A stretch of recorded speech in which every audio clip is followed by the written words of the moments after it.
Halo, perkenalkan nama saya Oprianza Priscilla dengan IMF ASES 8051. Saya akan melakukan review jurnal dengan judul Control of Lyme Borreliosis and Other Ixodes ricinus borne disease. Ixodes ricinus adalah spesies caplak keras yang mentransmisikan patogen yang penting secara medis. Penyakit yang ditularkan melalui Ixodes ricinus ini menjadi perhatian khusus untuk berbagai alasan. Yang pertama, karena diprediksikan insidensi penyakit yang ditransmisikan caplak akan meningkat dalam waktu dekat. Terdapat peningkatan jangka panjang pada dua penyakit yang paling banyak ditransmisikan caplak, yaitu Lyme borreliosis dan tick-borne encephalitis. Tren lainnya dalam merebaknya kembali infeksi pada manusia dan penyakit lainnya yang melibatkan tick-borne patogen seperti Anaplasma phagocytophilum, spotted fever rickettsia, spesies Babesia, dan lainnya.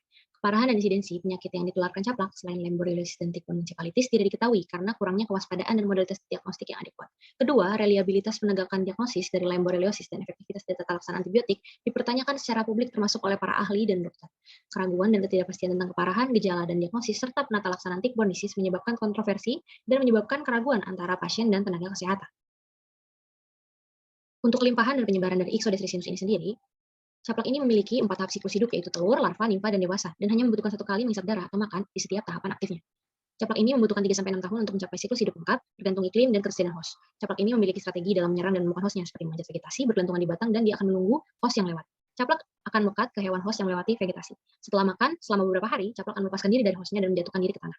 Dibedakan berdasarkan tahap hidupnya, di area hutan, larva secara predominan makan dari tikus. Nimfa sering makan dari burung-burung hutan dan juga tikus, sedangkan host utama untuk dewasa reproduktif bagi caplak adalah rusa. Kehadiran host propagasi atau rusa tadi di hutan menjadi faktor kunci keberadaan caplak di hutan. Suhu dan kelembapan adalah kebutuhan dasar untuk caplak ini berkembang dan bertahan hidup serta beraktivitas. Waktu hidup caplak dipengaruhi juga dari kondisi mikroiklim seperti kondisi cuaca harian dan musim. Caplak ini juga populasinya dipengaruhi oleh kebijakan-kebijakan yang dibuat oleh pemerintah akibat usaha untuk penghijauan kembali atau reboisasi untuk mengembalikan dan menjaga alam. Penting untuk disadari, meskipun dampaknya baik untuk global warming dan problema iklim lainnya, ini menjadi kesempatan Ixodes ricinus untuk kontak dengan manusia dan menyebabkan risiko terkena tick-borne disease. Untuk dinamika transmisi dari tick-borne disease ini, patogen dapat terbawa caplak saat makan dari host yang terinfeksi. Pada caplak yang tepat, patogen dapat memiliki kemampuan untuk bertahan sepanjang siklus hidup sampai ke instar berikutnya. Ini disebut dengan fenomena transstadial transmission. Kemudian ada juga transmission yang dari betina dewasa ke keturunan, yaitu vertical transmission. Caplak ini juga mampu mentransmisikan lebih dari 20 spesies patogen parasit, bakteri, dan virus yang berbeda dalam waktu makannya ke host vertebrata. Host vertebrata dianggap sebagai amplifying host untuk tick-borne disease. Di sini terdapat tabel 1. Di sini bisa dilihat patogen yang ditemukan pada Ixodes ricinus dan ditransmisikan oleh Ixodes ricinus. Ada banyak sekali mikroorganisme dan variasi dari mikroorganisme itu sendiri, dan penyakit ini ditemukan pada manusia dan juga pada beberapa hewan. Kemudian untuk epidemiologinya, tick-borne encephalitis, insidensinya dan juga tingkat keparahannya itu sudah diestimasikan. Berbeda dengan Lyme borreliosis, epidemiologinya lebih kompleks karena pada tahap awal secara serologis ditemukan negatif, sehingga tes laboratorik tidak direkomendasikan untuk diagnosisnya. Untuk penyakit tick-borne disease lainnya yang ditransmisikan oleh Ixodes ricinus seperti anaplasmosis dan babiosis, hanya sedikit insidensinya, hanya 10-40 orang ditemukan terkena anaplasmosis di Belgia per tahunnya. Untuk hewan peliharaan itu lebih mudah terkena paparan caplak daripada manusia karena lebih banyak menghabiskan waktu di luar ruangan dengan kemungkinan terpapar lebih tinggi. Untuk manifestasi kliniknya, dari Lyme borreliosis dan tick-borne encephalitis, pada tahap pertama, Lyme borreliosis akan tampak eritema melebar pada kulit seperti pada gambar ini, gambar 1.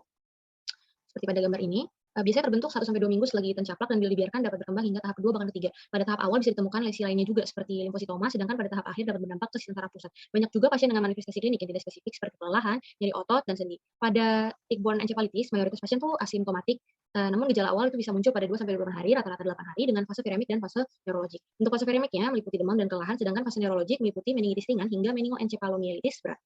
Untuk diagnosis dari Lyme borreliosis dan tick-borne encephalitis, untuk diagnosis Lyme borreliosis itu mengandalkan anamnesis dan pemeriksaan riwayat pasien yang menyeluruh, sehingga pemeriksaan laboratorium itu tidak dianjurkan karena sensitivitasnya itu rendah. Sedangkan pada diagnosis tick-borne encephalitis diasosiasikan dengan infectious biochemical dan hasil tes darah.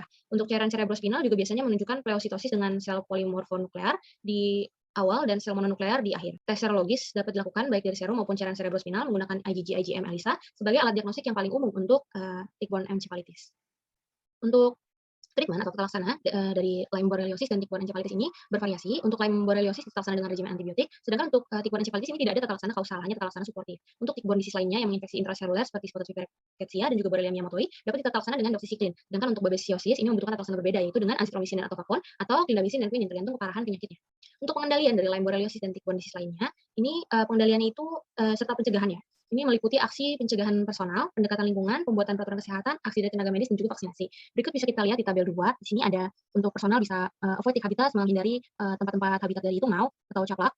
Kemudian untuk menggunakan pakaian yang protektif, kemudian menggunakan repellent, kemudian juga bisa menggunakan kontrol mengontrol dari hewan-hewan yang, ada di taman atau di pekarangan seperti kucing dan anjing. Kemudian bisa menggunakan vaksin ada vaksin, tick-borne encephalitis dan juga lemboreliosis sudah ada vaksin. Kemudian juga bisa menggunakan vaksin campak. Kemudian, untuk hewan domestik atau hewan peliharaan bisa juga sama seperti manusia untuk menghindari habitat dari caplak. Kemudian bisa juga, menggunakan, tata laksana berupa tata laksana topikal atau, sistematik dan juga menjaga, higien. Kemudian untuk di residensial bisa menggunakan housekeeping, kemudian untuk dengan menjaga supaya rumput itu tetap pendek, atau, membuang seperti semak-semak yang tidak, terawat. Kemudian, untuk vegetasi juga bisa kita pada vegetasi seperti hutan atau ladang itu bisa kita, tingkatkan awareness dari pengunjungnya. Kemudian secara medis ini kita perlu meningkatkan, awareness dan pengetahuan dari medical doctors serta, meningkatkan improvement dari, tes laboratori. Untuk kesimpulannya tidak ada jalan pasti mengontrol tick-borne disease sejauh ini, diperlukan studi lanjutan yang lebih lanjut di bidang kesehatan, digabungkan dengan keilmuan lainnya seperti lingkungan dan juga pembuatan aturan. Vaksinasi belum tersedia untuk semua jenis tick-borne disease, sehingga harus dilakukan penelitian lebih lagi agar dapat terformulasi vaksin-vaksin yang dapat mencegah terkenanya, tick-borne disease ini. Mungkin sekian, terima kasih.